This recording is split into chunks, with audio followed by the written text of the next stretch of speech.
Welcome back, radio entrepreneurs, listeners, and fans. I'm producer Lauren Davis, and I'm excited to introduce you all to part 2 of the 7th FBA Family Business Panel Discussion, The Next Generation of Family Business as Entrepreneur. In this family business related fall 2022 edition of the panel, we will be covering topics related to mentoring and preparing the next generation, work experience outside the family business for the next generation, the role of a board of advisors and business coaching and mentoring, and much, much more. If you have not yet seen part 1 of this panel discussion, we recommend you head over to radioentrepreneurs.com or to any of our many channels to catch the first segment where we discuss adapting to succession plans and potential pitfalls. All of these discussions are intended to be highly relevant to family businesses, but also to entrepreneurs of all types. So be sure to follow Radio Entrepreneurs on LinkedIn, YouTube, Facebook, Spotify, or any of the many other platforms we stream on to catch the third segment as it goes live. Next, I will introduce our 3 panelists and the host for this discussion. For their full introductions, please refer back to episode 1, which is linked in the description below.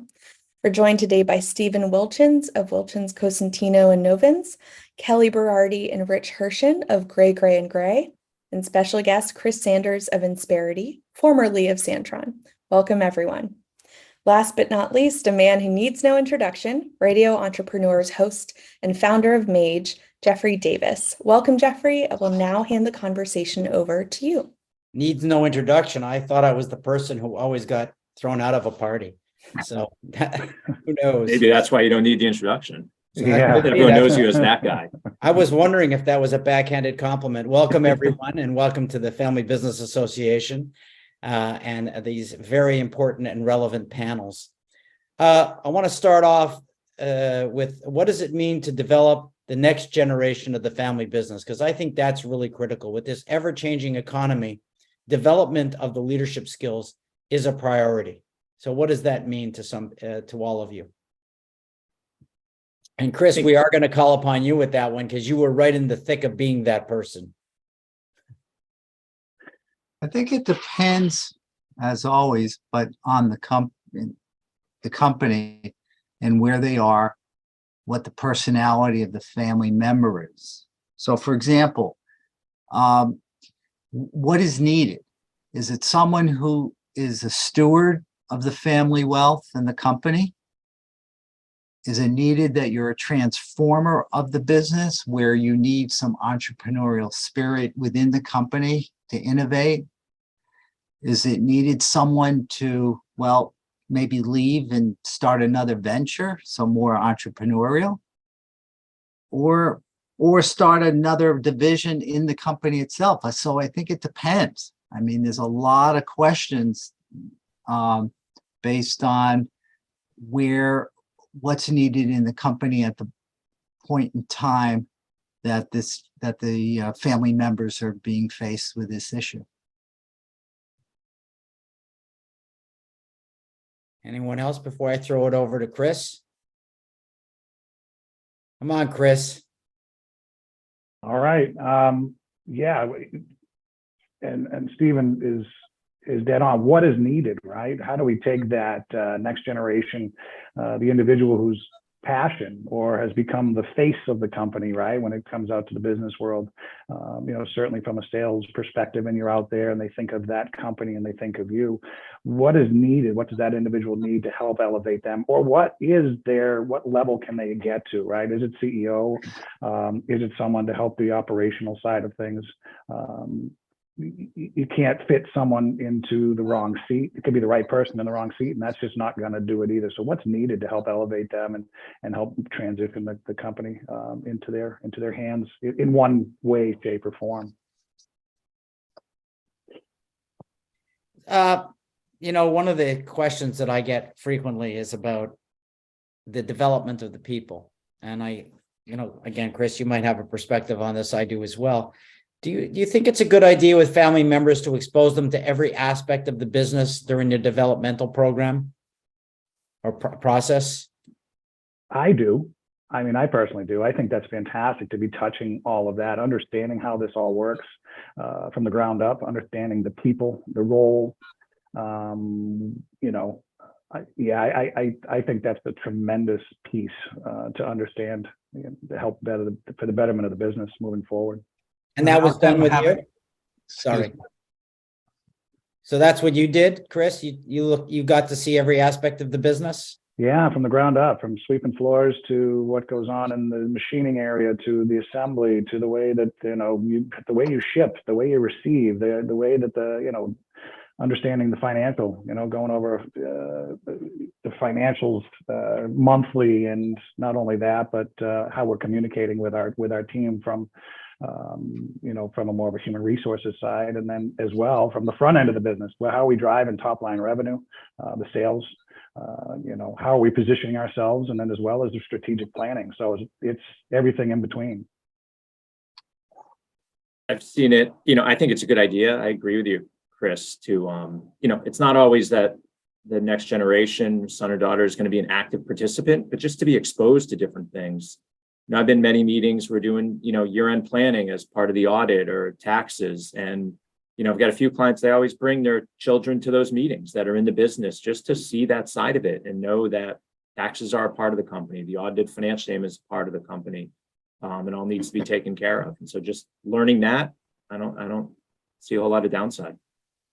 Well, Yeah, I don't know how you can be an effective leader without having sort of intimate knowledge around every aspect of the business, right? I don't know how you can speak to, you know, Chris, like you said, the assembly line and issues with the assembly line if you've never worked there, right? And I think that's where leadership sort of falls down, and that's where people within the organization lack respect for the leader when the leader stands up and talks about things that he really has no knowledge of.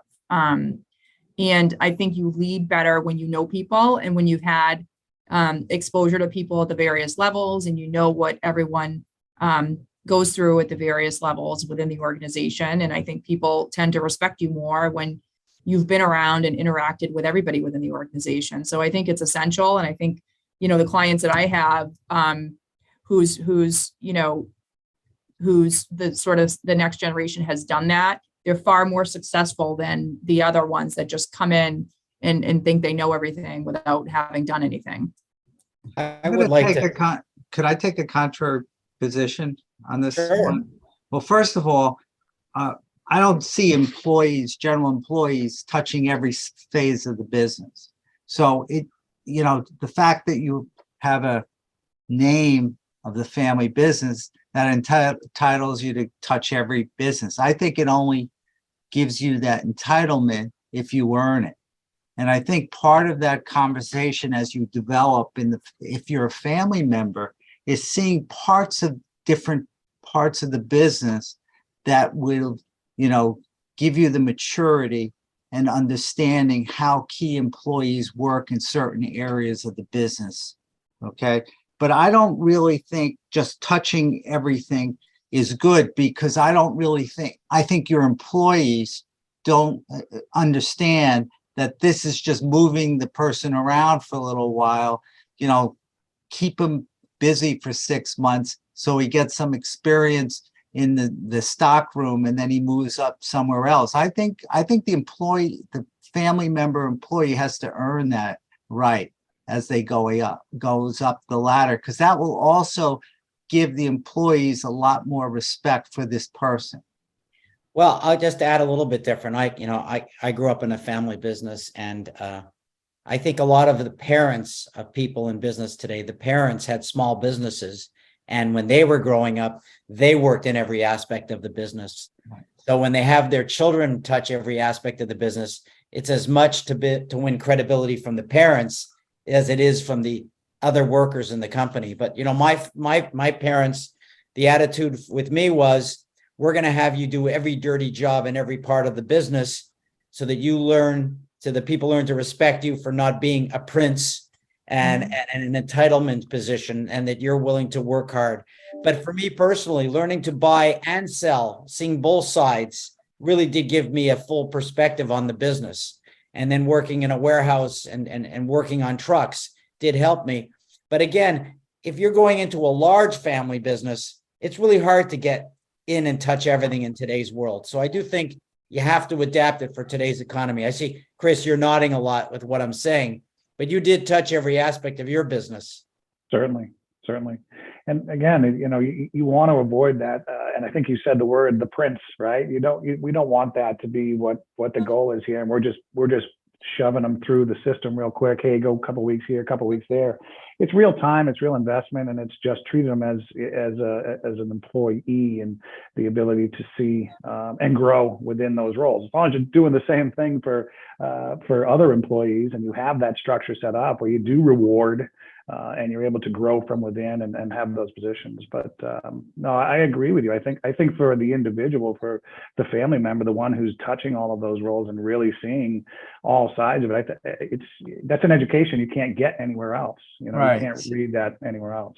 Right. Like, for example, Chris, if the employee family member was working in the manufacturing in back, for example, but the hours were 6 to 4, but he or she would come in at 9. I mean, great. He gets experience, he or she gets experience, but what does that say to your employees? What does that say to other key management staff? What's that?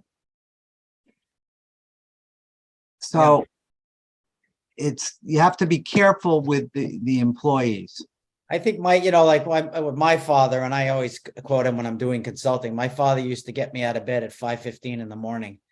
And he used to say to me, you got to get here first and you got to be here last, because the one thing they need to believe is that you earned this job, that it wasn't given to you. And that's what you're talking about, Steve.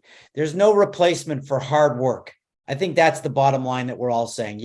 If you're going to be in a family business, it's not a gift to not work hard. It's an appointment to work the hardest and show people your commitment to the business. But along those lines, let me ask another question, because again, these segments go so quickly. It really has to do with boards and boards of advisors. And I know, Steve, you get involved with this every day. How important in a family business do you think it is to build a board or a board of advisors and have a proper structure that has families seeing external standards and hold them accountable, all those different things that I just listed? A 1 to 10, I'd say a 12. Once you get to a certain size, I think it's critical for the CEO and the top management staff to get in different perspective from other people. And it's very important. And also the board talks more strategically, that you don't have the opportunity when you're talking about, tactically and the management issues on a day-to-day, but your board, the entrepreneurs, the family owners need to spend the time to think strategically. And this forum gives you this opportunity. All right. Anybody else want to touch the board I agree topic? 100% with Steve. I think it's a great idea. I think it can help in so many ways. It can also just sort of take some of the emotion out of it. So you're not you've got independent people that are not part of the family that won't let emotion necessarily factor in of, I don't want to hurt dad's feelings, or I don't want to do this to my daughter, or so on. They come with a little different perspective and can look at it, what's best for the business. And I think that's really healthy to have that perspective. And Chris, your family had implemented a board, and now you have an external board of directors. And I would assume that that's helped to continue the family legacy of having a business. Absolutely, and that was the biggest change, is having those outside board members, right? It's kind of tough when the shareholders are the board members, are the executive team. We're not really going to accomplish much, but having those outside board members that can bring that experience and that point of view is certainly a huge difference in helping the company continue to grow and move forward. Mm-hmm. And again, I think the biggest pitfall, Steve, you're gonna, I think, pick up on this one again, are what I call FOD, friends of dad. You don't want to build a board or a board of advisors of just buddies of the family as well. You want people who are independent thinkers, will be thinking independently, working towards an independent agenda, and working towards holding the family accountable towards proper corporate standards, because just saying yes and agreeing with them is a big problem. Yeah, that's a good point. And also term limits. There should be an expectation that you will only serve for a year or 2 or 3 years, but that's it. because I think that that helps on both accounts. One, you get stale as a board member if you're not engaged enough, and the family members feel complacent, and they feel more. It's more important to them to have loyalty rather than innovation and creative ideas. Right. And I'll say I've been on boards where I was asked to think independently, which I think was a code for, I hope you agree and support me, because as soon as I made a comment that was contrary to a family member, I was told that I had outlived my usefulness. And I always feel that now I'm really doing my job because I'm telling them what I really think, that I'm not paid to just say yes. I don't know how to do that anyway. So it's always been a problem. So Jeffrey, I Finally, the also one think you need place to that have, it Go helps. ahead. Go ahead. Sorry, Kelly. yeah. I think you also need to make sure you've got a nice diverse board in terms of having different representation from different industries, different ages. And that helps to sort of round up the board quite nicely. And it's important to have different ideas and not have everyone sort of be the same cookie cutter representation on the board. It's just not a good idea. Mm-hmm. I think that's maybe one of the most important points, Kelly, and that is the recruitment of diversity on a board. I think it's been in a lot in the literature in the last few years. But again, I said the worst thing on one end of the continuum is FOD, Friends of Dad.